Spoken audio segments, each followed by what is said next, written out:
দুপুরের সময়টা আমার খুব প্রিয়। যখন ঘরের ছোট বাচ্চারা ঘুমিয়ে পড়ে, চারপাশটা চুপচাপ হয়ে যায়, ঠিক তখনই শুরু হয় আমার নিজের কাজের সময়। এই সময়টার যেন ঘরের প্রতিটা কোণে নতুন করে নিজেকে ঢেলে দিই। খাওয়ার পর ডাইনিং টেবিলটাই যেন দিনের শুরু আর শেষে সবচেয়ে এলোমেলো জায়গা। তাই প্রথম কাজই হলো এটা পরিষ্কার করা। আমি সবকিছু তুলে রাখি, তারপর একটা ভেজা কাপড় দিয়ে টেবিলটা মুছে নিই।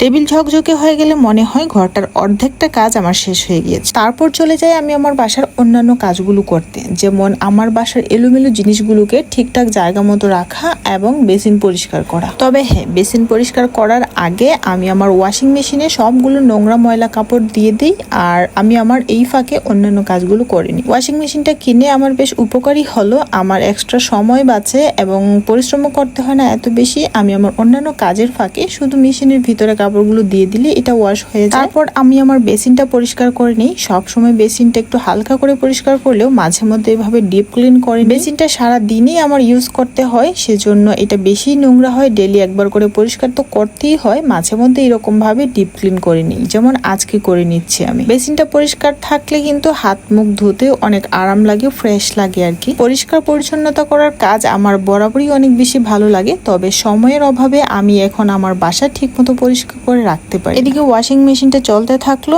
আর আমি সেই সময়টাকে কাজে লাগাই ঘরের অন্যান্য অংশগুলো। যেমন এখন চলে এলাম আমি আমার রান্নাঘরের কাজের কোনো শেষ নেই। কখনো থালা দেওয়া, কখনো মশলা গোছানো, আবার কখনো দেখি গ্যাস চুলা একটু ময়লা, তাও পরিষ্কার করতে হয়। এই জায়গাটাই আমার সবচেয়ে প্রিয় জায়গা, কারণ এখান থেকেই ঘরের সবাইকে আমি খাওয়াই, হাসাই আর ভালো রাখি। রান্নাঘরের কাজ শেষ হলে যাই ঘরের দিকে, বিছানা গুছিয়ে দিই, একটু ঝাড়ু দিই, পর্দাগুলো টেনে দিই যেন বিকেলের আলোটা ঠিক মতো আসে। এই ছোট ছোট কাজগুলোই যেন ঘরটাকে প্রাণ দেয়। সব শেষে পড়ে থাকে আমার রান্না বান্নার পালা। আমি সবগুলো কাজ শেষ করে তারপর ঠান্ডা মাথায় পরিষ্কার পরিচ্ছন্ন ভাবে রান্না করতে পছন্দ করি, সেজন্য সবগুলো কাজ আগে থেকেই গুছিয়ে নিই। যেমন এখানে বেসিনে সবগুলো ময়লা বাসন পরিষ্কার করে নিলাম, তারপর মাছ মাংস যেগুলো আছে সেগুলোকেও পরিষ্কার করে নিব, যাতে করে আমার রান্নার সময় হ্যাসেল করতে না হয়। আমার যত ঝামেলাই থাকুক, আমি আমার রান্নাঘরটাকে সবার আগে পরিষ্কার করি এবং রান্না করার শেষেও পরিষ্কার করি।